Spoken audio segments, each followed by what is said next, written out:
2024, finalement. On n'a pas eu en janvier, donc première rencontre de cette année 2024. Et donc, consacré, comme vient de nous le rappeler Claire-Marie, donc aux enjeux et aux impacts de l'IA pédagogique. Alors, rappelez-vous, il y a un tout petit peu plus d'un an, nous avions déjà consacré le premier webinaire de l'année à ce sujet. Donc, pourquoi pas un marronnier qui reviendrait tous les débuts d'année autour de l'intelligence artificielle. Nous l'avions appelé ChatGPT la controverse, parce que c'était vraiment le sujet de ChatGPT qui mobilisait toutes les attentions à cette époque-là. Raphaël, qui est présent et à qui je passerai la parole dans 2 minutes, était déjà parmi nous pour alimenter ce début de controverse. Et on peut presque dire qu'elle n'est pas terminée parce que, je dirais, vous l'aurez constaté comme moi, hein, si vous vous intéressez un tout petit peu, et si vous êtes là aujourd'hui, c'est que vous vous intéressez un petit peu au sujet. C'est que depuis cette date, il n'y a pas un jour, j'ai presque envie de dire, si on suivait tous les réseaux sociaux, tous les sites spécialisés, ça serait presque pas une minute sans que l'on ait la publication d'une étude, un message sur LinkedIn, un tel qui a fait une cartographie des outils plus particulièrement destinés à tel ou tel sujet. Alors pourquoi tout ça? Parce qu'il y a un constat quand même que l'on peut faire, au-delà de l'outil, c'est de manière générale, on va dire, l'appropriation qui a été faite de ces intelligences artificielles génératives, et particulièrement ChatGPT, on va dire la plus connue d'entre elles, dans le monde entier, tout métier confondu, ou tout type d'individu confondu, d'ailleurs, qu'on soit professionnel ou particulier à titre individuel. Et contrairement à d'autres innovations technologiques et particulièrement numériques, c'est quand même la rapidité avec laquelle le monde de l'enseignement et de la formation s'est emparé du sujet. Parce que souvent, on arrive un petit peu après. Si on prend le cas des technologies numériques, il y a bien d'autres métiers qui étaient très en avance et pour lesquels l'éducation a suivi. Donc là, ce n'est pas le cas. Très rapidement, effectivement, que ce soit du monde de la recherche, du monde universitaire ou aux praticiens que nous sommes les uns les autres, beaucoup de personnes se sont mis à expérimenter, ont fait des études, ont fait des publications effectivement sur le sujet. Donc ça, c'est au moins, très certainement, dans notre microcosme l'éducation-formation, un des premiers éléments marquants qu'on pourrait noter. Et puis, parallèlement au déferlement de nouveaux outils, de nouvelles d'expérimentations liées à de nouveaux usages aussi qui ont pu être testés par les uns et les autres, il y a de nombreuses questions qui ont émergé et qui émergent encore, qui sont encore là. Alors pensez bien à couper vos micros. Voilà, merci. Alors, parmi celles-ci, on sera certainement amené à en reparler là, dans l'heure qui vient.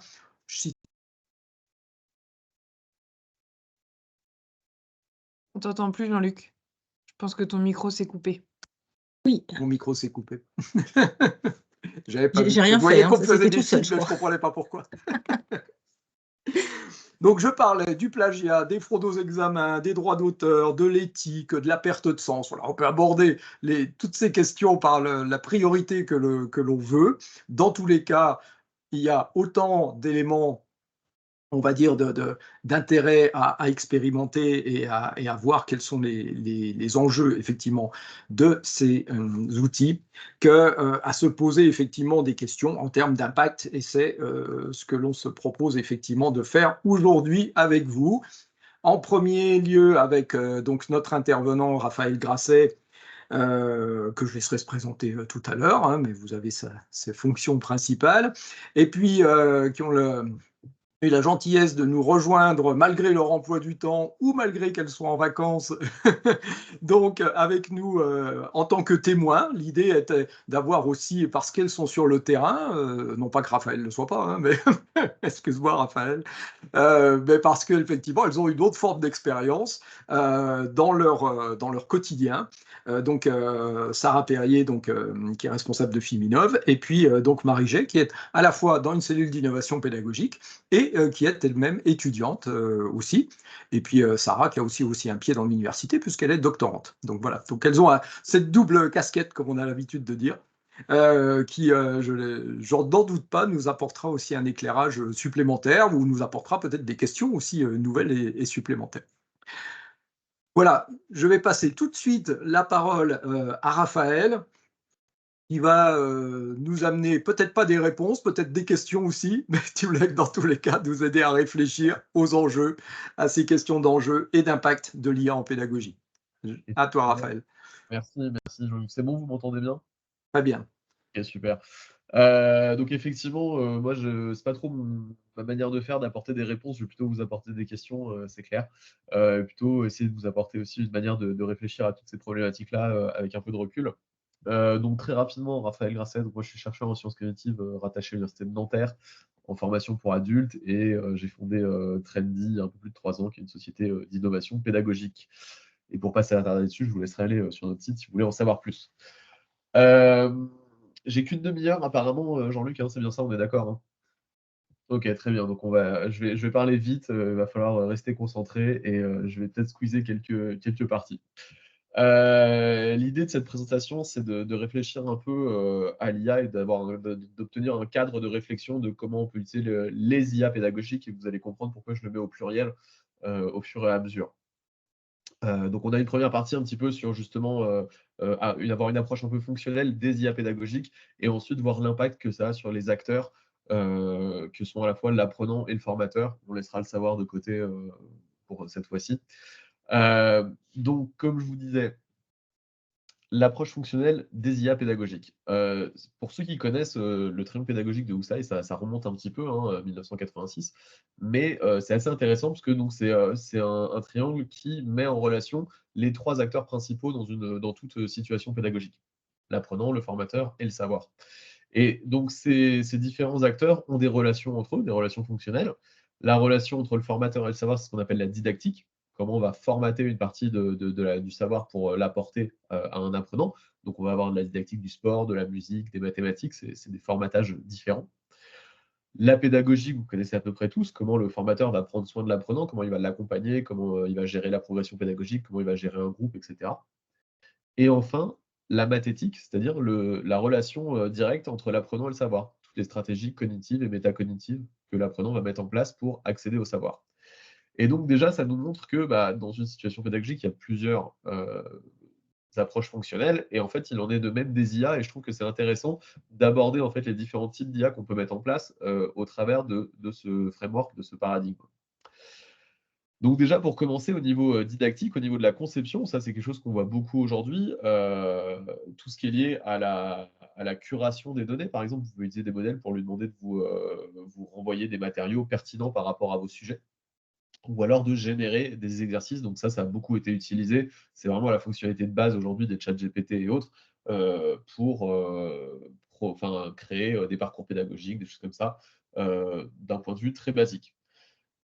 Si on va un petit peu plus loin, on peut envisager aussi d'avoir des parcours multimodaux. C'est-à-dire que pour une même ressource de contenu, on peut demander à différents types d'IA, que ce soit des chats GPT, des synesthésia ou autres, de concevoir le même contenu selon différentes modalités à présenter à l'apprenant.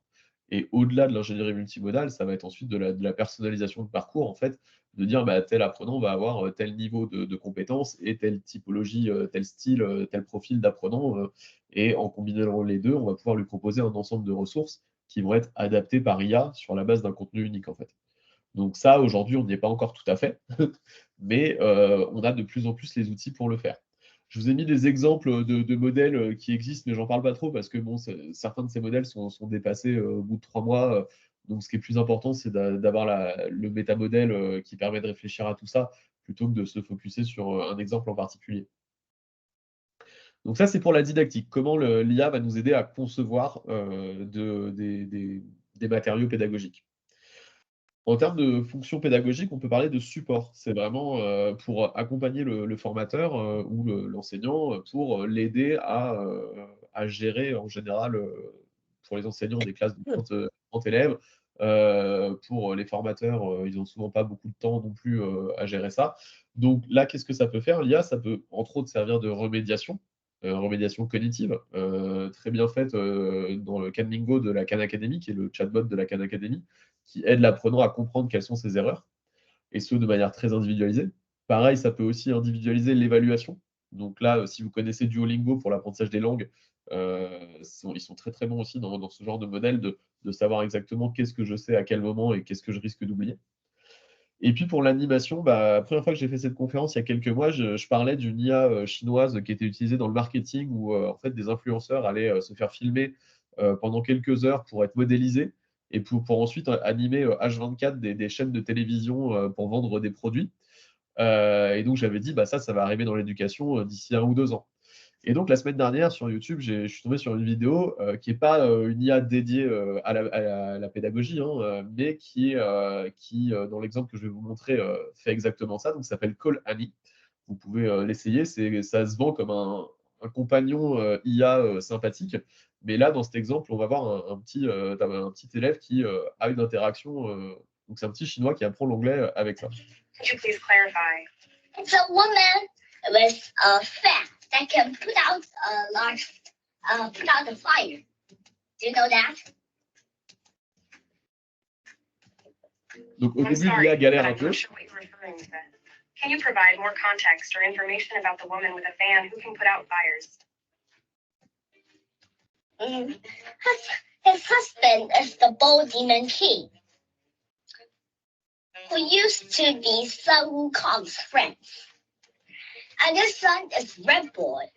Because of Sun Wukong, Red Boy is the president of the Bodhisattva Guanyin. I see now. You're talking about characters from the Chinese novel Journey to the West. Yes, I am familiar with these characters. Red Boy is the son of the Bull Demon King and Princess Siren's Fan, and he is known for his fiery temper and his ability to control flames. Voilà. Là, Romain. Comment? Après, j'ai ma voisine qui rentre à 19h, qui repart à 19h, elle pourrait me Voilà, ramener. Donc voilà, donc c'est juste un exemple pour vous montrer. Donc là, c'est une interaction, mais effectivement, on peut très bien imaginer. En fait, là, ce qui est important, c'est la technologie en elle-même, c'est-à-dire la technologie de pouvoir répondre de manière instantanée. Donc on peut très bien imaginer l'animation de classe virtuelle. Là, dans 1 an, c'est plus Raphaël qui le fait, ce sera mon avatar. Et puis, je lui aurai donné un peu de contenu théorique, et puis il pourra animer 10 classes virtuelles en même temps pour Communautique et toutes les autres communautés sur l'IA comme on veut, quoi. Et donc pareil pour les formateurs, on peut imaginer aussi ce genre d'avatar dans le futur qui peut interagir directement avec les apprenants. Et donc, ce sera même plus forcément, on pourra chacun avoir notre avatar qui répond à nos questions. Donc, on peut imaginer encore plus de personnalisation. Voilà, donc j'avais dit 1 ou 2 ans, ça a pris 4 mois. Voilà. Ensuite, on passe à la fonction mathétique. Donc là, c'est tout ce qui est lié à l'individualisation, vraiment comment l'apprenant va se relier au savoir. Donc nous, chez Trendy, on édite un outil qui s'appelle Learning Coach qui permet de cartographier un petit peu le profil de l'apprenant et donc de l'aider à développer son autonomie par la métacognition. Et donc ça, typiquement, on peut ensuite utiliser ces données-là pour individualiser des IA, etc., etc. Pareil pour l'orientation, c'est là où c'est un petit peu plus dur parce que accompagner un schéma de carrière, donc il y a Orient IA qui le fait, mais c'est difficile parce que le problème des IA aujourd'hui, c'est le manque de contexte. Si elles manquent de contexte, elles ont du mal à donner des résultats qui sont intéressants. Donc c'est ça qui est un petit peu difficile, mais qui petit à petit s'améliore. Entre autres avec des techniques de zéro learning où en fait on peut prendre en compte le contexte qui existe à un moment donné sans apprentissage préalable. Et une fonction qui peut être intéressante aussi, c'est générateur d'environnement personnel d'apprentissage. Mais alors ça, aujourd'hui, j'en ai pas encore vu. Mais c'est l'idée de comment est-ce qu'on va pouvoir accompagner l'apprenant à optimiser les ressources qu'il utilise et les ressources humaines, technologiques, matérielles, etc. Et l'aider à le construire. Ça, pour l'instant, ça existe dans les laboratoires de recherche, mais j'ai pas encore vu ça de manière produit à disposition directement sur Internet. Voilà, donc en tout cas, c'est une première approche pour dire, en fait, il y a différents types d'IA qui peuvent réaliser différentes choses d'un point de vue pédagogique. Et c'est intéressant de le penser comme ça pour justement savoir de quoi on a besoin et qu'est-ce qu'on met en place selon la pédagogie et l'objectif qu'on veut avoir. Et de ne pas toujours se référer à ChatGPT uniquement, parce qu'en fait, il y a plein d'autres choses qui existent. Et de plus en plus, il y a des modèles qui sont disponibles et accessibles sans compétences techniques. Voilà. Et donc, l'idée du titre de cette petite conférence était liée au triangle des Bermudes, puisqu'on était parti du triangle de Houssaye. Donc, pour filer un petit peu la métaphore, le triangle des Bermudes, on a des acteurs. Le triangle des Bermudes, qu'est-ce qui se passe? Eh ben, on risque de voir disparaître certains de ces acteurs, ou en tout cas, ils sont mis en péril dans le triangle des Bermudes. Et donc, on va s'intéresser en particulier à l'apprenant et au formateur. Et qu'est-ce que ça veut dire pour eux? Bah, ça veut dire, pour l'apprenant, ça remet un peu en cause la notion de compétence. Donc, la disparition de l'apprenant, on peut voir que, selon des études récentes, qu'il y a à peu près 1% du temps passé au travail qui est dédié à l'apprentissage seulement. Donc 99% à la production et 1% à l'apprentissage. Donc quand on voit en fait la complexité en fait de toutes les compétences aujourd'hui qui sont mises en jeu et qui sont très rapidement périmées, hein, la durée de vie d'une compétence aujourd'hui c'est à peu près 4 ans. Si on passe seulement 1% de son temps à apprendre et qu'on passe le reste en production tout le temps, c'est difficile de se tenir à jour, quoi. Et une deuxième chose, c'est est-ce que en fait, ça sert encore à quelque chose d'apprendre? Je vois des têtes qui se relèvent dans ce coup là quand je pose cette question, mais c'est très bien, c'est le but, c'est de nous faire, réfléchir et réagir. En fait, avec ces modèles-là, il se passe plein de choses, entre autres la délégation du savoir. C'est-à-dire qu'il y a un concept qu'on appelle la mémoire transactive, qui est l'idée de déporter une partie de ses connaissances à l'extérieur de soi. Ça a été étudié dans les couples dans les années 80, au début, c'est-à-dire qu'en général, dans un couple, il y en a toujours un qui sait où sont les clés de la voiture. Et donc, en fait, on déporte cette information chez l'autre et on ne s'embête pas à le retenir. Et en fait, c'est ce qu'on fait de plus en plus dans le monde aujourd'hui. Les livres, ça nous sert à ça. Mais Internet, ça nous sert aussi à ça. Google est une mémoire transactive. Et aujourd'hui, ChatGPT est aussi une mémoire transactive. Et donc, le fait de déléguer de plus en plus son savoir, on renonce à une partie du contrôle qu'on a sur les connaissances qu'on a et aussi à la capacité qu'on a à penser le monde, à penser la manière dont on va interagir avec les autres, avec soi-même aussi. Et donc ça pose un problème. Bon, je ne vais pas rentrer dans les autres détails parce que je n'aurai pas le temps, mais effectivement, ça demande aussi d'accepter l'incertitude de la manière dont sont transformées les données auxquelles on a accès. Et ça demande aussi de créer du sens en continu, puisque aujourd'hui, la compétence, elle se fait quasiment en temps réel à assembler une partie de connaissances et d'informations qu'on trouve à droite à gauche et à essayer de lui donner du sens en temps réel. Donc voilà, ça interroge ça. Et donc voilà, ça devient de plus en plus difficile d'être un apprenant aujourd'hui. C'est un peu le but de cette slide. Ça devient de plus en plus difficile. Et donc, il faut peut-être repenser un peu le rapport à la compétence. Alors là, vraiment, c'est une réflexion que j'ai eue très récemment, donc j'ai vraiment pas de solution. Mais c'est juste pour y penser ensemble. Il y a plein de définitions de la compétence dans la littérature, donc je ne vais pas venir dessus parce que ça va être une bagarre de chapelle. Mais globalement, une compétence, ça a deux fonctions. Ça a une fonction productive, ça vise à produire un résultat, et ça a une fonction aussi constructive. Ça permet de changer, de faire évoluer la personne qui s'engage dans la compétence. Et en fait, avec l'arrivée des IA, ça pose des questions sur ces sujets-là. À titre d'exemple, en 2016, il y a eu une recherche qui a eu lieu où on a interviewé 350 chercheurs en IA pour leur demander, d'après eux, quand est-ce qu'on atteindrait le niveau de performance d'un humain dans différents métiers ou tâches. Bon, globalement, ils se sont plantés à peu près partout. Je vous ai mis un tableau. À gauche, c'est les données de l'étude initiale avec le nombre d'années qu'il faudrait depuis 2016 donc, pour arriver à un niveau de performance d'un humain. Et à droite, je suis allé chercher des modèles d'IA qui ont réussi à faire ça et j'ai mis le nombre d'années que ça leur a pris depuis 2016. Alors, en bas du tableau à droite, j'ai un peu triché parce que ce n'est pas vraiment tout à fait ça, mais voilà. Donc, StarCraft, c'est un jeu vidéo, et en 2016, on disait qu'il faudra à peu près 6 ans, donc 2023, pour qu'une IA puisse battre un humain à StarCraft. En 2019, il y a un modèle d'OpenAI qui s'appelle Five, qui l'a fait sur Dota 2, qui est un équivalent de jeu vidéo où il y a de la pensée complexe, il faut penser à distance, en amont, ce qu'il faut faire, etc. Donc, ça a pris 2 fois moins de temps. Traduction d'un niveau amateur, il pensait qu'il fallait 8 ans. Il y a DeepL qui est sorti en 2017. Assembler des Lego, 9 ans. Il y a Brickit qui est une application où vous pouvez prendre en photo vos Lego et ça vous montre comment les assembler. C'est une petite IA qui dit comment les assembler pour faire un modèle. Ça a pris que 5 ans. Chauffeur de camion, il faudrait 12 ans pour le remplacer. Il y a Tesla qui a sorti le Semi, qui est un camion automatisé 6 ans plus tard. Vous avez peut-être entendu parler d'AlphaGo aussi, qui a battu le champion mondial de Go en 2017, donc juste un an plus tard au lieu des 13 ans attendus. Et puis après, donc vendeur en magasin, écrire un New York Times best-seller. J'ai mis la sortie de GPT-4. On est bien d'accord que GPT-4 ne fait pas des New York Times best-sellers, mais on y va petit à petit. Ils avaient prévu 28 ans pour que quelque chose écrive un livre. Aujourd'hui, 6 ans plus tard, c'est déjà disponible, quoi. Donc, tout ce dont on se rend compte ici, même si à la fin le tableau est un petit peu truqué, c'est quand même qu'on sous-estime beaucoup, même les professionnels du domaine sous-estiment la vitesse à laquelle ça arrive, en fait. Et donc, cette fonction productive, ça pose question. Parce que ça pose question de la norme sociale à laquelle on va s'attendre en termes de performance. Donc, pendant combien de temps on va laisser un humain conduire alors qu'il est plus dangereux qu'une IA? Combien de temps on va lui laisser travailler, etc., etc. Et comment on va évaluer ça? Qui va évaluer? Est-ce que c'est les IA qui, à un moment, vont évaluer la capacité humaine à performer dans une tâche? Ça commence à poser des questions un peu problématiques.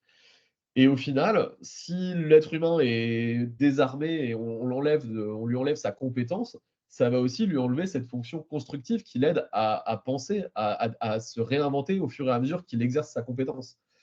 Et donc ça pose aussi le problème d'un risque de stagnation pour l'individu. Donc là, on revient à faut-il encore, peut-on encore apprendre, quoi. Voilà. Donc ça, c'est des questions un peu philosophiques, je suis d'accord. C'est pas du concret, mais je pense que c'est important aussi de les avoir en tête pour ce qui va arriver, et en particulier l'idée que ça arrive bien plus vite que ce qu'on croit. Maintenant, si on passait à la disparition du formateur, une grande partie de vous qui nous écoutez, vous allez adorer cette slide. Je vais vous montrer une autre petite vidéo avant, qui est celle de l'évolution de Atlas, un robot qui est proposé par une société américaine. Et donc ça dure 1 minute, c'est l'évolution de Atlas en 10 ans, sur les 10 dernières années. Et la dernière démonstration date de 2022, donc ça fait déjà 2 ans. Je n'ai pas réussi à avoir des nouvelles vidéos de ce qu'il est capable de faire aujourd'hui. Mais regardez juste.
Voilà, donc ça s'arrête en 2022.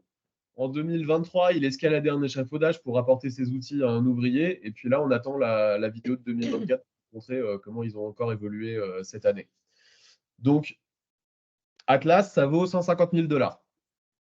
Le salaire moyen d'un formateur en France annuel, c'est 30 000 à peu près. Voilà. Donc, en gros, c'est 5 ans d'investissement pour une entreprise, voilà, ce qui est tout à fait possible en termes comptables. Alors, vous allez me dire, on ne va pas mettre ça en salle de formation ou autre. Pour l'instant, non, parce que c'est encore un peu bulky, on est d'accord.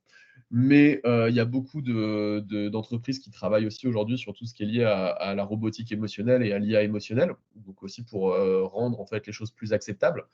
Et encore une fois, vous avez vu la vitesse à laquelle ça évolue entre 2009 et 2022. C'est quand même assez impressionnant. Et puis là, on arrive sur des modèles qui sont de plus en plus accessible. Il y a Tesla qui sort aussi un autre robot qui est beaucoup plus humanoïde, beaucoup plus friendly. Donc voilà, on peut imaginer une combinaison d'IA et de robots qui pourrait petit à petit remplacer le formateur. Alors je suis allé pousser le bouchon un peu plus loin encore. Je suis allé regarder le titre RNCP de formateur professionnel d'adultes. Et qu'est-ce que la combinaison de robots et d'IA pouvait faire par rapport à ce titre.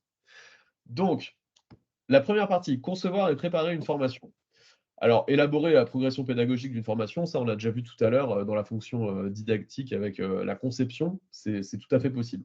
Concevoir un scénario pédagogique en intégrant la multimodalité, ça devient un peu plus compliqué. Là, il faut assembler différents modèles, mais on y arrive. concevoir des activités d'apprentissage intégrant la multimodalité aussi.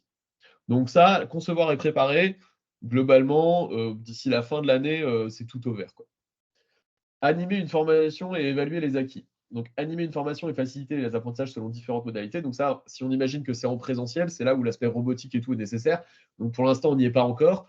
Donc quelques années, hein, rappelez-vous, il y a 6 mois, j'avais dit il faudra 2 ans pour arriver à ce modèle, le modèle que je vous ai présenté avant, ça a pris 4 mois.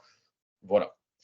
Évaluer les acquis de la formation des apprenants, ça on peut tout à fait le faire de manière tout à fait correcte, voire même plus performante à mon avis qu'avec un humain. Et remédier aux difficultés individuelles d'apprentissage, on a vu qu'il y avait aussi des chatbots de remédiation cognitive qui faisaient ça très bien aujourd'hui et qui permettent de le faire à 30 élèves en même temps, alors qu'un formateur ou un prof ne peut pas se dédoubler. Accompagner les apprenants en formation. Donc, accompagner dans le parcours de formation, là où c'est encore un peu dur, c'est ça manque de contexte. Il faut, là, le formateur humain va avoir une vision de quel est l'impact du parcours, d'où vient la personne, où est-ce qu'elle va, etc. Quels sont les facteurs qui l'influencent. Ça, c'est plus facile. Accompagner un apprenant en formation qu'on construit son parcours, tutorer les apprenants à distance, bon, ça, aucun souci, hein, je vous ai montré la vidéo du petit chinois qui apprenait l'anglais, on peut très bien imaginer ce genre de modèle. Accompagner le développement professionnel des apprenants, là encore une fois, c'est difficile parce qu'on manque de contexte. Donc il faut vraiment avoir, il faudrait qu'il y ait un modèle de l'environnement de l'apprenant. Est-ce que c'est une personne qui habite au fin fond des Hauts-de-France et qui n'a pas de voiture et qui, enfin voilà, tous ces éléments-là, en fait, c'est vrai que c'est difficile pour une IA d'appréhender. Donc là, c'est encore un petit peu complexe. Et le dernier, avoir une démarche qualité, donc respecter et faire respecter la réglementation en vigueur. Bon, ça, au niveau des IA, on verra, c'est pas forcément le plus important. Et réaliser une veille pour maintenir son expertise, ça, oui, ils peuvent le faire. Si aujourd'hui vous utilisez ChatGPT, il peut aller sur Internet, voir des choses qui sont complètement à jour. Et analyser ses pratiques professionnelles. Alors ça, c'est un point qui me fait marrer parce que effectivement, on a rarement du temps en tant qu'être humain pour prendre le temps de réflexif d'améliorer ses pratiques. Mais des robots ou des IA qui dorment pas et qui peuvent communiquer les unes avec les autres peuvent lancer plein d'expérimentations pédagogiques les unes et les autres dans leur coin et comparer les résultats et s'améliorer au fur et à mesure. C'est exactement ce que font les voitures de Tesla. Elles conduisent, elles accumulent des données, elles envoient toutes ces données à Tesla chaque nuit. Tesla, il améliore les modèles et il renvoie les modèles, pas le lendemain, mais tous les X jours. Voilà. Et donc, les voitures s'améliorent en continu à un rythme qu'un être humain ne peut pas suivre, quoi. Donc, voilà, on pourrait imaginer une flotte de formateurs qui font des petites expérimentations pédagogiques chacune dans leur coin et qui améliorent au fur et à mesure leur pratique. Je pousse le bouchon un petit peu en vous présentant tout ça, mais c'est l'objectif. Et donc, qu'est-ce que le formateur peut faire aujourd'hui? Alors là, je vous avoue que j'ai été un peu flemmard. Je vous ai copié-collé une slide qui est issue d'un programme de formation qu'on propose chez Trendy sur facilitateur d'apprenance. Mais en même temps, cette réflexion sur cette formation, elle est venue en fait de par toutes ces conférences sur l'IA que j'ai données et du changement de posture nécessaire. Et l'idée, c'est facilitateur d'apprenance. Donc, je ne sais pas si vous connaissez l'apprenance. L'apprenance, c'est une question de recherche qu'on étudie en sciences de l'éducation, qui est l'idée d'une disposition favorable à l'acte d'apprendre et la facilitation. Donc, c'est comment on va faciliter ça. Et donc, j'ai développé un modèle pour favoriser l'apprenance, l'engagement, l'autonomie, qui est l'idée d'avoir à la fois un modèle d'analyse, de comprendre qui j'ai en face de moi. Donc, aujourd'hui, ça, les IA savent de plus en plus, elles accumulent de la donnée. Donc, le formateur qui arrive une journée dans une formation sans savoir qui il a en face de lui, qui déroule sa formation sans vraiment prendre en compte le contexte ou les besoins de ses apprenants, ça ne va plus être possible, en fait. Donc, il va falloir très vite savoir qui j'ai en face de moi. Et ça, donc, on s'appuie sur la recherche, il y a des modèles qui existent. Et ensuite, qu'est-ce que j'en fais de cette connaissance? Et c'est là où on passe au modèle d'action du formateur. C'est un travail sur la posture et sur la méthodologie. Et c'est là où on passe du formateur expert au formateur facilitateur, qui va proposer une manière d'appréhender la pédagogie différente. Donc voilà, l'idée, c'est aujourd'hui, le formateur qui arrive, qui débite son cours sans. Enfin, je cliché un petit peu, hein, j'imagine que beaucoup d'entre vous vont mal le prendre, tout ce que je dis depuis 2 slides. Ne m'en veuillez pas, je pousse le bouchon encore une fois un peu loin pour vous faire réagir. Mais voilà, arriver, balancer son cours de formation, son plan de formation et repartir après une journée de formation, ça a pu être possible, quoi. On va très vite être dépassé parce que les IA vont pouvoir apporter de plus par rapport à nous en tant que formateurs. Donc, pour moi, je pense que le changement de posture du formateur va être essentiel là-dessus. Et il va falloir prendre cette posture de facilitation, donc d'animation un petit peu collective, des dynamiques collectives, qui va être plus engageante que ce qu'on a un peu l'habitude de proposer, et en même temps de comprendre qui on a en face de moi pour adapter ces dynamiques collectives. Voilà. Alors, en conclusion, j'ai bientôt fini. Jean-Luc, tu m'excuseras, j'avais rajouté quelques slides par rapport à la dernière fois, hein. C'est bon, je suis dans les temps, nickel. Quels sont les freins qu'on peut avoir à tout ça? Parce que là, je vous ai un peu vendu un raz-de-marée qui allait arriver, et ça peut faire un peu peur, et j'en ai conscience, mais ça ne va pas arriver tout de suite. Pourquoi? Parce qu'il y a quelques freins qui existent. Entre autres, les coûts. Des modèles comme ChatGPT, ça coûte très cher à faire tourner. Ça a coûté 1 million d'euros d'investissement à développer, et ça coûte 700 000 $ par jour à faire tourner. Alors bon, rassurez-vous, ils sont rentables, hein, depuis un petit moment. Ils font, je ne sais plus, 30 millions de chiffre d'affaires par mois, ou un truc comme ça. Bon, ça va pas être problématique pour eux. Par contre, ça va être problématique pour les petits OF qui veulent utiliser ce genre de modèle, parce qu'il n'y a pas qu'un modèle, il va y avoir plusieurs modèles, et donc il va falloir payer plusieurs licences, etc. Donc aujourd'hui, l'aspect financier n'est pas forcément défini. Avec l'IA, dans tous les cas, vous allez payer. Est-ce que vous allez payer des sociétés privées comme OpenAI qui vendent ChatGPT, ou est-ce que vous allez utiliser des modèles open source, mais vous allez payer votre propre infrastructure avec du développement en plus à faire pour s'adapter à votre problématique? Donc, il y a un problème de coût, à la fois monétaire et écologique, hein. Voilà, je connais certaines personnes qui se refusent d'utiliser des IA pour des questions idéologiques, écologiques, ce qui est tout à fait respectable. Donc, il y a déjà des coûts qui vont limiter l'utilisation. Ensuite, il y a des problèmes d'accessibilité. Aujourd'hui, de plus en plus, hein, en un an, il y a eu énormément d'ouverture des modèles, etc. Mais il y a encore quelques petits problèmes d'interopérabilité et d'accès facilité, on va dire. Par exemple, je donne l'exemple d'Adobe Firefly, qui est l'IA qui est intégrée dans Photoshop nativement. Donc ça, c'est ce que j'appelle une interface intégrée. Donc ça va de plus en plus arriver dans tous vos outils favoris de conception e-learning, de LMS, etc. Mais ça prend un peu de temps, c'est encore en train d'arriver, c'est pas forcément ultra performant, c'est pas forcément ultra intéressant pédagogiquement, honnêtement aussi aujourd'hui. Donc à voir, il va falloir trouver en fait les usages qui vont être intéressants et les rendre accessibles. Et puis enfin, il y a beaucoup de modèles très génériques et généraux qui ne sont pas aussi performants que des modèles spécialisés. Par exemple, en droit ou en médecine ou autre, on entraîne vraiment des modèles spécifiquement sur des données du domaine pour rendre les réponses plus intéressantes, parce que sinon, ça sort un peu des banalités. Et si vous avez déjà utilisé certains chatbots pédagogiques, entre guillemets, qui sont sortis récemment, bon, bah, par rapport à un ingé péda aujourd'hui qui connaît à peu près bien son boulot, ça ne fait pas le poids, quoi. Donc bon, pour l'instant, il n'y a pas encore de modèles spécialisés qui existent, qui sont intéressants.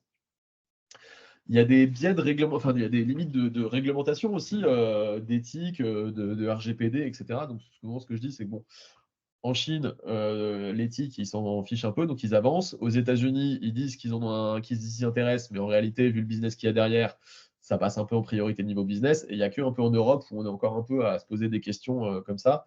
Mais donc, il va falloir qu'on arrive à trouver le bon timing et le bon créneau pour ne pas se laisser enfermer dans ce genre de problématiques et prendre trop de retard, quoi. Mais en tout cas, ça peut mettre des freins, et qui sont aussi des freins importants, parce qu'il ne faut pas faire n'importe quoi non plus. Mais il faut trouver un équilibre entre les deux. Et aujourd'hui, je ne sais pas si on a encore vraiment trouvé cet équilibre. Et enfin, le dernier frein qui me paraît le plus important aussi, c'est les freins psychologiques, c'est-à-dire potentiellement les vôtres. Est-ce que vous avez peur potentiellement de perdre votre emploi? Est-ce que enfin voilà, ou est-ce que vous pensez que ça peut juste apporter des choses sans qu'il y ait forcément de la perte d'emploi? Quand on regarde les statistiques mondiales, on voit par exemple que en France, on est un des pays où on a le plus peur que l'IA remplace les emplois. Ce qui n'est pas forcément la posture, l'état d'esprit d'autres pays. Qui aura raison, on verra, hein, mais c'est vrai qu'en France, on a un peu cette peur là, qui est plus présente qu'ailleurs. Donc ça risque aussi de freiner un petit peu l'utilisation globale. Et ça peut être bien pour ne pas faire les choses trop rapidement et faire trop de bêtises, hein, voilà. Donc voilà quelques-uns des freins qui peuvent rassurer. Donc aujourd'hui, qu'est-ce qu'on fait de tout ça? Ce que je vous conseille aujourd'hui, c'est déjà de comprendre les capacités et les limites des modèles disponibles. Donc, de plus en plus, il y a des outils qui sont faciles à utiliser en local sur votre ordinateur pour télécharger des modèles de langue, pour télécharger des modèles de génération d'images, etc. Vous pouvez tester. Vous n'êtes pas obligé d'avoir un abonnement OpenAI, ChatGPT si vous n'avez pas l'argent ou autre. Et vous n'êtes pas obligé d'avoir un master en développement Python pour tester ces outils.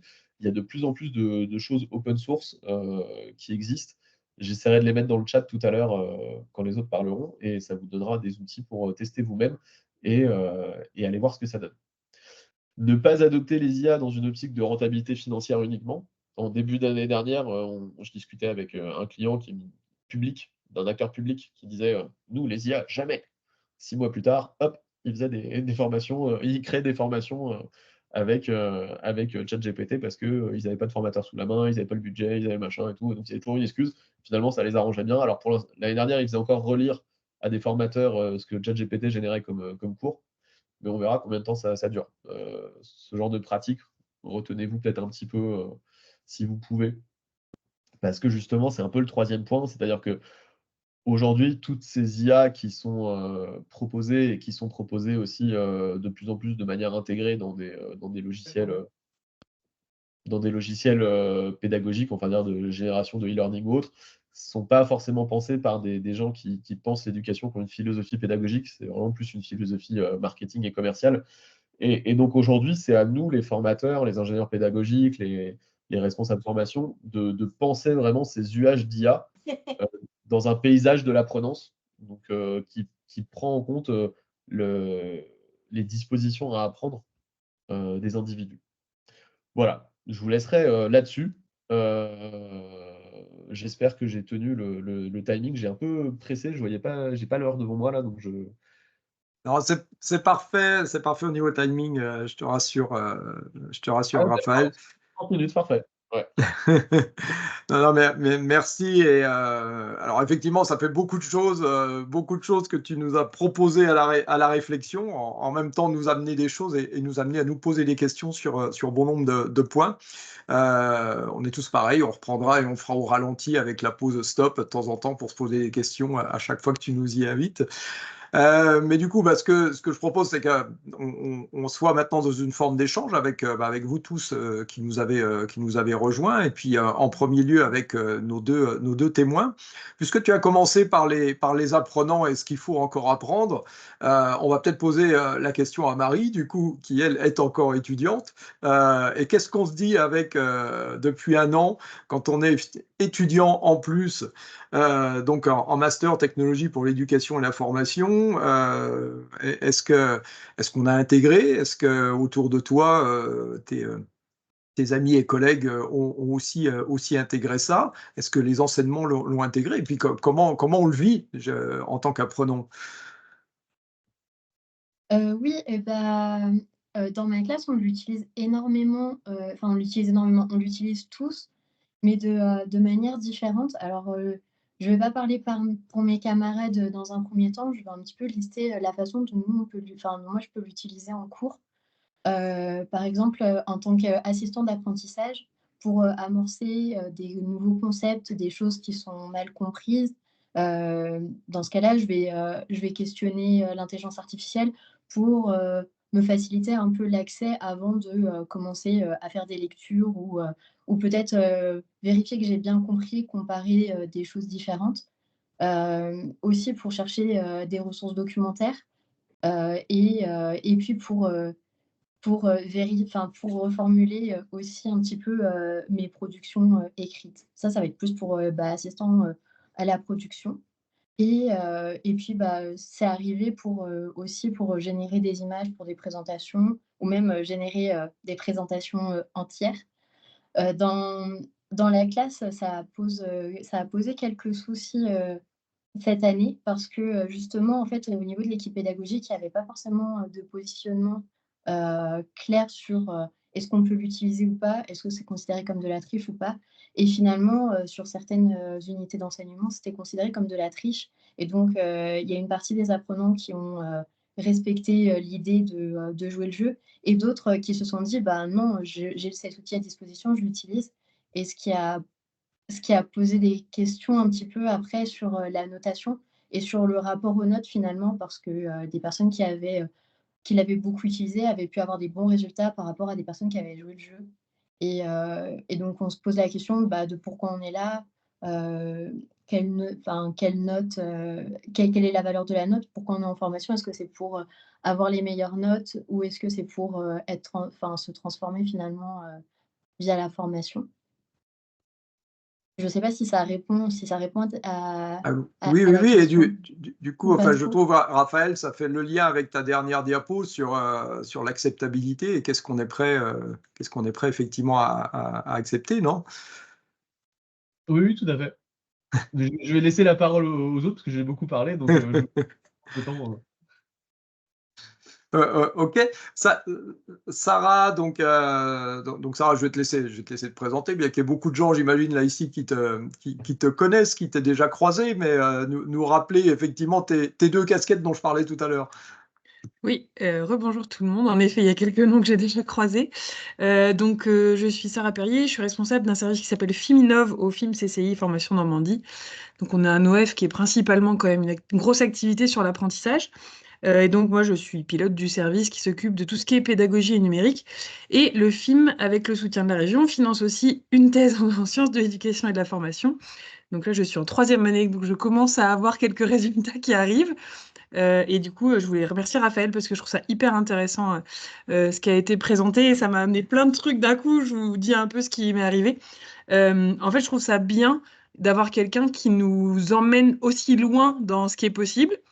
Je pense qu'il y en a plein d'entre nous qui se sont dit ouais, il est mignon, mais c'est pas encore pour demain. Et en même temps, vous nous montrez que si, ça peut quand même aller beaucoup plus vite que ce qu'on croit. Et en même temps, ça m'arrange pas trop parce que moi, dans mon poste dans lequel j'accompagne les formateurs, etc., euh, j'ai des résistances au changement, hein, voilà, les freins, tout ça. Et je me dis que ce genre de trucs, ils vont vraiment se mettre en opposition avec ce genre de technologie. Et ce qu'on voit aussi, c'est que ces formateurs ont parfois aussi un gros manque de confiance en eux. Alors, formateur, ça veut tout dire et rien dire. Est-ce que c'est vraiment une profession? Enfin, vous voyez, ce genre de truc. Je suis en plein dans ces réflexions-là en ce moment. Donc, je me dis, c'est très bien qu'on ait quelqu'un comme vous qui venez nous dire ça. Et en même temps, ça m'arrange pas du tout mes affaires. Et après, il y a un autre truc aussi, c'est sur ce changement de posture du formateur. Je pense qu'effectivement, l'IA accélère le bazar, mais on était quand même déjà dans une dynamique de changement de posture et qui est assez multifactorielle et qui n'est pas que liée à l'IA. Je le dis comme ça, je le dédémonial. Voilà, j'enlève un peu ce démon de l'IA qu'ont certains. Voilà, je pense que ce changement de posture du formateur, il est effectivement aussi accéléré par l'IA, mais pas que. Et donc, faut pas diaboliser l'IA qui fait que ça va tout changer, quoi.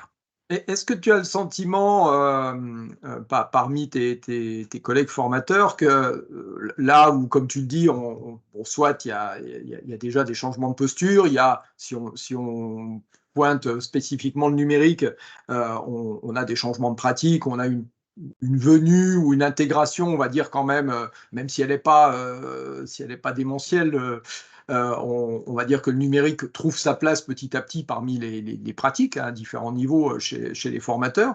Mais est-ce que du coup l'IA, certains se disent bon bah ça c'est l'étape d'après, en gros, hein, on verra ça plus tard. Je vais déjà maîtriser Teams et puis ensuite on verra l'IA. Ou est-ce qu'ils ont pris conscience que ça avait cette rapidité dont Raphaël nous a parlé, que j'évoquais au début, de dire finalement on pensait, comme tu viens de le dire, avoir le temps d'y aller tranquillement, voir quelles avaient été les attaques, et finalement on s'aperçoit que et c'est le cas, je crois, tout du moins, d'un certain nombre de formateurs et d'établissements de formation qui pensaient avoir ce temps-là et qui finalement, j'ai envie de dire, sont débordés par la foule, quoi. Avec des formateurs qui finalement y vont sans qu'il y ait eu de stratégie d'établi par rapport au droit, ce qu'évoquait Marie tout à l'heure, on n'autorise pas. Et puis quand ce n'est pas les formateurs, ce sont les apprenants qui, eux, n'ont pas attendu effectivement qu'on les autorise à l'utiliser. Ouais, alors comme tu dis, il y a vraiment différents profils, hein. Moi, on a beaucoup de formateurs chez nous, donc généraliser, c'est compliqué. Mais effectivement, hein, on a un peu de tout. On a ceux qui se disent, oh là là, faut que je prenne le train en marche, donc je commence, j'essaye. Ceux qui se disent, oh là là, c'est comme, pardon hein, pour ceux qui sont à fond, mais c'est comme la réalité virtuelle, les métavers, c'est une mode, ça va passer. Enfin voilà, on a un peu tous les discours. Après, on a fait un Rex interne en décembre sur le sujet de l'IA. C'est celui où il y a eu le plus de monde. Donc, bon, Donc ça interroge. Voilà, ça interroge quand même beaucoup. Et après, il y a un truc que tu as dit voilà, que j'ai noté aussi pendant que Raphaël faisait sa présentation. Là, c'est normal, hein, je sais que vous avez dû vous limiter en fonction du temps, mais on a parlé de l'apprenant, on a parlé du formateur, et je pense qu'il faut aussi que les structures, là tu parlais Jean-Luc des directions et tout ça, il faut que les structures aussi se mettent à penser les choses, parce que clairement, l'arrivée de l'IA, ça va aussi impliquer de la restructuration organisationnelle, managériale, enfin voilà, plein de choses aussi au niveau, c'est un peu en dehors du triangle, du coup un peu le contexte du triangle dans lequel, là où est le triangle, le contexte dans lequel ça se passe, donc les OF, alors moi je prends mon CFA, mais bon, d'ailleurs entre parenthèses, on a commencé à essayer de prendre le train avec plusieurs CFA en Normandie, donc avec des projets aussi communs, collaboratifs, etc. Mais je pense que la structure doit aussi se repenser, penser ses usages, penser ses postures, etc. Il y a pas que enfin voilà, il y a les acteurs, mais dans les acteurs, il faut pas oublier aussi les directions, quoi. Je peux rebondir un petit peu Bien dessus, sûr. Jean-Luc, parce que je suis tout à fait d'accord avec ce que dit Sarah, et je vais rebondir à ce que tu disais juste avant aussi. Déjà, dans ce que je présentais, là, moi, je fais un peu un constat. Peut-être Bien qu'on sûr. dirait que pris, mais j'essaie vraiment de poser des faits, en fait. Et donc, quand tu dis, Sarah, qu'effectivement, il n'y a pas que l'IA qui fait le changement du posture du formateur, je suis tout à fait d'accord, hein. Il y a les problématiques d'engagement aussi des apprenants, il y a les problématiques. Enfin, voilà, celles-là, je les vois aussi, hein. Là, c'est juste que la thématique, c'était l'IA. Donc, voilà, il y a d'autres raisons aussi qui poussent à ce changement de posture du formateur. Et après, pour ce qui est de la peur des formateurs et autres, ça, je le vois aussi hein, dans d'autres OF et autres que j'ai en client ou autres. Et entre autres, en ce moment, on met en place des fresques, des IA pédagogiques pour justement accompagner toute cette réflexion et prendre aussi en compte les directions parce qu'ils sont un peu à la masse, on est d'accord. Nous, ça va, du coup. Nous, ça va. Franchement, sur la mienne, je n'ai rien à critiquer. Justement, je trouve qu'on a pris le train, donc je suis assez contente. Voilà, mais en tout cas, c'est vrai que faire ce travail d'accompagnement, de réflexion me paraît assez essentiel. Oui, c'est l'accompagnement au changement, c'est un truc récurrent, mais forcément, comme la pédagogie évolue tout le temps, c'est un sujet qui revient. Et juste, j'avais posté comme je suis sur la version web de Teams, je ne sais pas si ça marche très bien parce que j'ai posté 2 messages dans le chat. Je ne sais pas si vous les avez vus. Alors, moi, je ne les ai pas. Sinon, on fera passer des infos. Et puis voilà. Les On les infos liens après. vers les outils pour tester les modèles un peu open source qui existent. D'accord. En effet, je crois qu'on n'a rien, mais on fera suivre. Pardon. Non, je vous en prie. Marie, ce qu'évoquait Sarah à l'instant, toi, dans on va dire, ton job hein, également, qui est à l'IFA Rouen, et donc avec les collègues autour de toi, des collègues formateurs, est-ce que tu as fait un constat un peu similaire à celui qu'évoquait Sarah par rapport effectivement à soit ses prises de position, ses appréhensions ou cette envie d'aller plus loin avec l'IA? Moi, j'ai eu l'impression qu'il y avait plusieurs, un peu comme Sarah, plusieurs types de postures de la part des formateurs vis-à-vis de l'intelligence artificielle. Et notamment sur la curiosité, il y en a qui, et étonnamment, ce ne sont pas forcément les plus à l'aise avec le numérique qui le prennent en main. J'ai été surprise parce que je ne sais pas si vous m'entendez bien parce que je ne vous vois plus Oui. trop. Non, c'est Oui, très c'est bien. bon. Ok, j'ai eu peur d'avoir des soucis de réseau. Donc, j'ai été assez surprise parce qu'il y avait notamment un formateur qui, lui, n'était pas forcément très à l'aise sur les usages du numérique en formation. Et pour autant, en échangeant avec lui, j'ai été surprise de son usage en formation, de comment il utilisait l'intelligence artificielle. Et inversement, pareil, formatrice qui est plutôt très engagée dans ses pratiques et qui cherche justement à innover et qui, elle, justement, n'avait pas trop osé aller dedans. Et je trouvais ça assez marrant, la façon dont les imaginaires, parfois peuvent bloquer un petit peu l'usage de l'intelligence artificielle. Parce que quand on les accompagne, c'est ce qu'on commence à faire avec Christina et François, enfin en tout cas toute la cellule, on commence à accompagner les formateurs. Et au début, ils ont l'impression que c'est pour ceux qui mettent pas trop le nez dedans, ils ont l'impression que c'est une montagne. Et quand on leur montre, tout d'un coup, ils sont surpris de tout ce qu'on peut faire, mais en même temps rassurés de voir que c'est pas si inaccessible que ça. D'accord. Sarah et Raphaël, vous pensez tout comme Marie, et qui est un sentiment que je partage également, que effectivement la facilité, le côté de la facilité de la conversation qu'on a avec, il y a cette interface, et effectivement on n'a plus besoin, comme tu le disais Raphaël, on n'a pas besoin de savoir coder pour aujourd'hui utiliser ces outils-là. Est-ce que la facilité d'utilisation peut être un élément favorable? Favorable dans le sens où accélérateur plutôt de l'utilisation de ces IA. Bah, moi, ma réponse, c'est complètement. De toute façon, ChatGPT, c'est une innovation d'usage, pas de technologique. Parce que les modèles d'IA qui sont à la base de ChatGPT, ils sont sortis en 2017. Donc, 2017-2018, c'est là où on a les GPT qui sont sortis. Donc, c'est vraiment, oui, une innovation d'usage. Et ça répond clairement à ta question. Ouais, ouais. Oui, je suis assez d'accord avec tout ce qui a été dit sur cet aspect-là. Après, le frein qui commence à y avoir aussi, j'ai l'impression, c'est qu'au départ, c'était que ChatGPT. Et là, il y en a des centaines tous les jours. C'est les 30 outils d'IA pour le formateur, les 50 outils d'IA pour le formateur. On peut faire ça, ça, ça, ça, ça, ça. Et du coup, les gens commencent à dire, oh là là, il y en a beaucoup, je sais pas trop lequel je dois prendre. Et on a beau leur dire, bah si, attends, tiens, on te fait une sélection ou je sais pas quoi. C'est un peu, ouais, moi je vais rester à ChatGPT, puisqu'au moins je m'en suis déjà servi. J'avais testé en lui demandant comment on faisait une tarte aux fraises, et puis il m'a donné une recette, donc je vais rester à ça parce que je sais qu'il fonctionne, quoi. Ouais.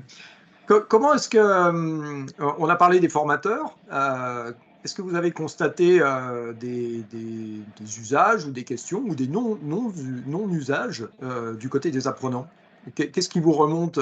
Alors j'imagine que vous en avez, je pense, Sarah, je crois me souvenir que tu interviens, toi aussi, hein, tu as des apprentis aussi en face à face. Comment est-ce qu'il y a des choses que vous avez constatées, tout simplement? Bah, moi, je lui ai demandé d'écrire ma thèse, il a pas voulu.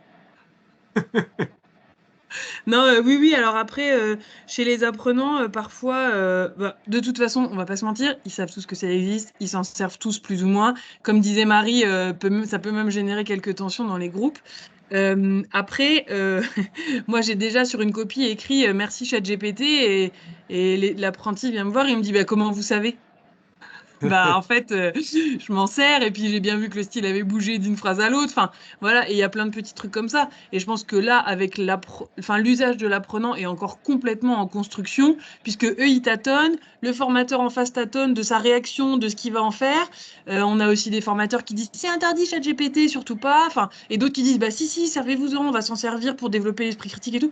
Donc j'ai quand même l'impression que sur les usages, c'est encore un peu entre guillemets le bazar, et que c'est presque chaque individu qui a un usage, et que c'est pas encore facile à cartographier vraiment.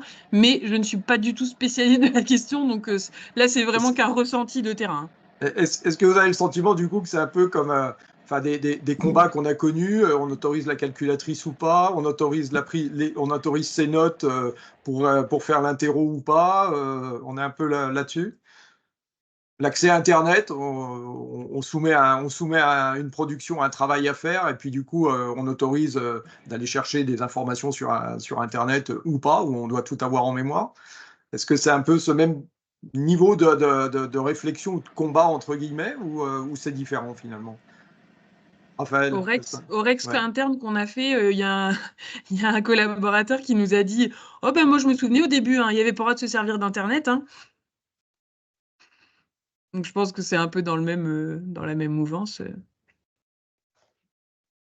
Ouais, la seule différence, c'est peut-être la vitesse d'adoption, encore une fois. Hein. Ça va être, en fait, il va falloir se décider très vite sur ces sujets-là.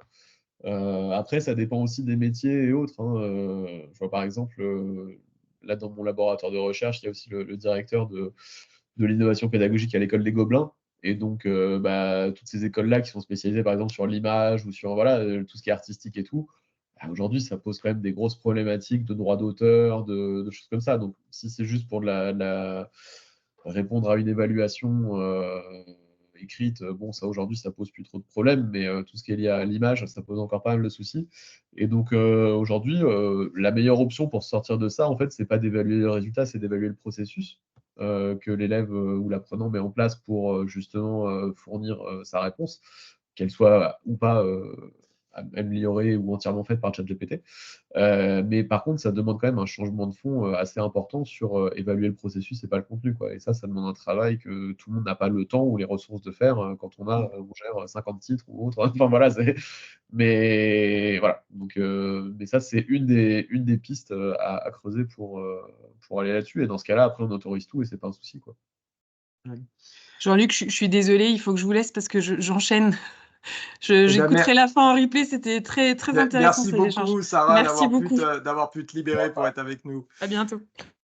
Marie, du coup, j'enchaîne. Est-ce que, comme Sarah, tu as toi-même et tes collègues à l'IFA constaté effectivement des usages et au-delà, est-ce que dans les usages, vous avez identifié par hasard des différences en fonction des niveaux de diplôme? Et quelque part, chez vous, c'est en fonction de l'âge également, entre des premières années de CAP qui ont 16 ans et ceux qui sont en BTS. Est-ce que finalement, il y a des différences d'usage, d'appropriation que vous auriez remarquées ou pas suffisamment encore?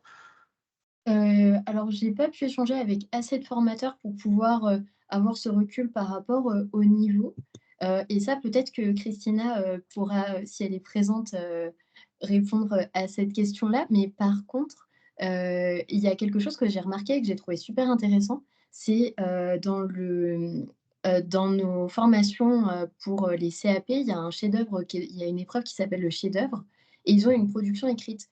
Et pour beaucoup, il y a des apprenants qui ont des grosses difficultés de rédaction. Et donc, les formateurs les ont invités justement à utiliser ChatGPT pour pouvoir un petit peu amorcer l'écriture et puis un peu réduire du coup peut-être des inégalités vis-à-vis de tout ça. Et je trouvais ça assez intéressant parce que ChatGPT, en tout cas nous dans notre classe, c'est vraiment en formation, c'est vraiment un sujet de est-ce que ça va renforcer les inégalités ou est-ce que ça va les atténuer? Et donc en fait, c'est peut-être via les différentes pratiques en formation qu'on pourrait avoir des réponses. Mais ça répondait pas vraiment à la question, mais c'était un questionnement en lien que je trouvais intéressant. Mais par contre, pour les différents niveaux, je sais pas, je crois que j'ai aperçu Christina au loin. Au loin, peut-être. Voilà, Elle c'est est... bon. Bonjour, Elle est là, mais elle Christina. n'a pas de réponse. Attends, bonjour. J'ai changé avec mes collègues. En fait, je n'ai pas la réponse, Jean-Luc, sur est-ce qu'on a des différences d'usage entre les niveaux. En fait, en fonction des formateurs, l'utilisation, disons, de ChatGPT, IA en général, mais c'est surtout ça, on est plus ou moins dans interdit ou pas d'usage. Donc, aujourd'hui, on n'a pas suffisamment de recul. Je pense que beaucoup de collègues, comme on a aussi des fois pour certains cours, parce qu'il est nécessaire, la boîte où on met les téléphones, puisqu'il n'y a pas d'usage téléphonique du téléphone et qu'on voudrait quand même passer un bon cours ensemble et que s'il y a besoin de réaliser un caout, ben on reprend les téléphones. Je sais à ce jour qu'il y a des collègues qui défendent et qui essayent de voir si ChatGPT est utilisé dans les productions de contenu. Parce que c'est ça qui pose problème. Dès lors qu'on va demander une synthèse, un résumé, etc., c'est trop facile pour ne pas aller le faire. Donc, il faudrait que nous, on accompagne déjà nos collègues à l'utilisation de ChatGPT dans des utilisations pédagogiques de développement de l'esprit critique et de sortir de la consigne qui demande de reproduire du contenu. Tant qu'on reste, nous, dans ces approches-là, eh ben, les utilisateurs sont... d'après moi, ils ont le droit de l'utiliser puisqu'il existe et puisque nous aussi, on l'utilise. Mais donc, je retourne la question et je me dis, qu'est-ce que nous, en tant que cellule pédagogique, on pourrait faire pour accompagner nos collègues, nos équipes pédagogiques, un changement de posture, un changement de consigne concernant le devoir, de manière à dire ChatGPT si vous voulez, sauf que ChatGPT ne va pas pouvoir vous aider à répondre à cette question. Donc, et quelle sera la question qui va nous permettre de voir que mon CAP, mon BTS, peu importe ce qu'il est, réfléchit, peut avoir une posture critique et peut avoir appris quelque chose avec nous en dehors du contenu. Parce que finalement, tout ce qui est contenu, et quand je dis contenu, je suis aussi sur, parce que c'est assez fabuleux quand on demande de réaliser une synthèse de documents, etc. Donc, c'est aussi une capacité à réaliser une synthèse, la capacité à réaliser un résumé que nos élèves vont perdre. Sinon, on reste juste sur cette demande-là et qu'eux, ils vont utiliser la machine. Donc voilà, j'ai parlé beaucoup pour ne pas répondre à ta question. Non, si, Je pense que parce que dans les collègues, dans tous les 45 participants, s'il y a des formateurs qui ont pu eux-mêmes tester, parce que c'est vrai qu'on n'a pas nous-mêmes testé avec les apprenants, on teste avec nos collègues. Et je tiens à souligner ce que dit Marie, c'est plutôt de l'enthousiasme. On verra ce qu'on fait avec tous les problèmes écologiques, d'éthique, droits d'auteur, tout ça, il va falloir qu'on y réfléchisse aussi. Ouais. Mais pour le moment, la plupart des collègues voient aussi la possibilité de passer à la vitesse supérieure pour produire des supports, des contenus dont ils ont besoin pour faire leur cours. Ok, merci Christina de ton témoignage. On a débordé un tout petit peu. Je vois qu'il y a quelques personnes qui ont dû nous quitter d'ailleurs, hein, mais bon, c'est le jeu parce qu'on sait que justement ce créneau 13-14 permet à ceux qui veulent participer de le faire juste avant d'aller reprendre leur cours en général. Avant de laisser le mot de la fin à Raphaël, juste vous passer deux informations, puisque Claire-Marie Cavaco a évoqué tout à l'heure le début d'un cycle, et ce webinaire était le début du cycle sur l'intelligence artificielle en formation. On aura, et donc pour ceux qui veulent effectivement expérimenter, qui sont en phase de découverte, alors, qui veulent expérimenter, qui veulent approfondir, qui veulent échanger avec d'autres collègues, donc je vous annonce donc la date de l'atelier qui aura lieu donc le lundi 25 mars, ça aura lieu au Havre.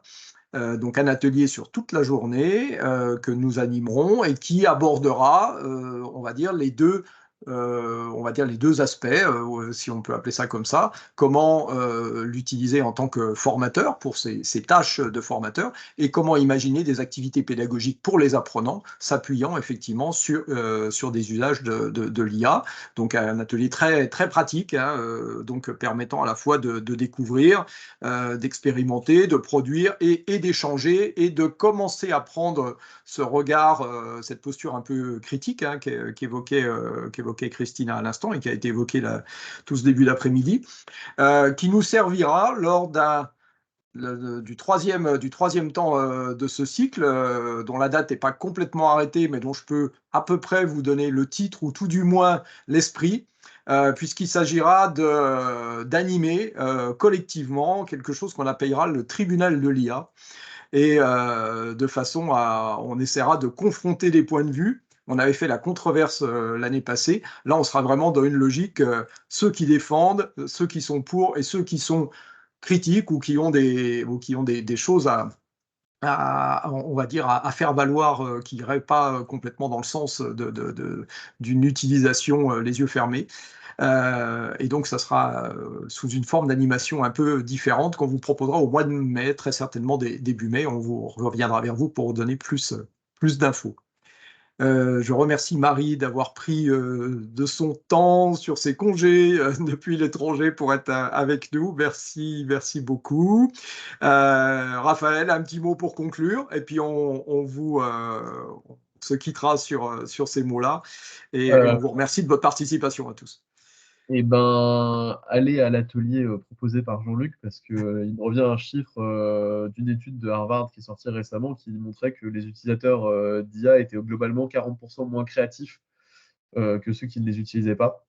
Donc, ça veut dire qu'il faut trouver un équilibre entre l'utilisation et la non-utilisation de ces ressources. Et donc, voilà, il faut aller chercher comment on peut s'en saisir, à la fois pour les apprenants et pour les formateurs, et comment trouver le bon équilibre pour nous, pour pas qu'on finisse par tous faire la même chose, mais qu'en même temps, on puisse continuer à apprendre à la vitesse à laquelle le monde change, quoi. Voilà.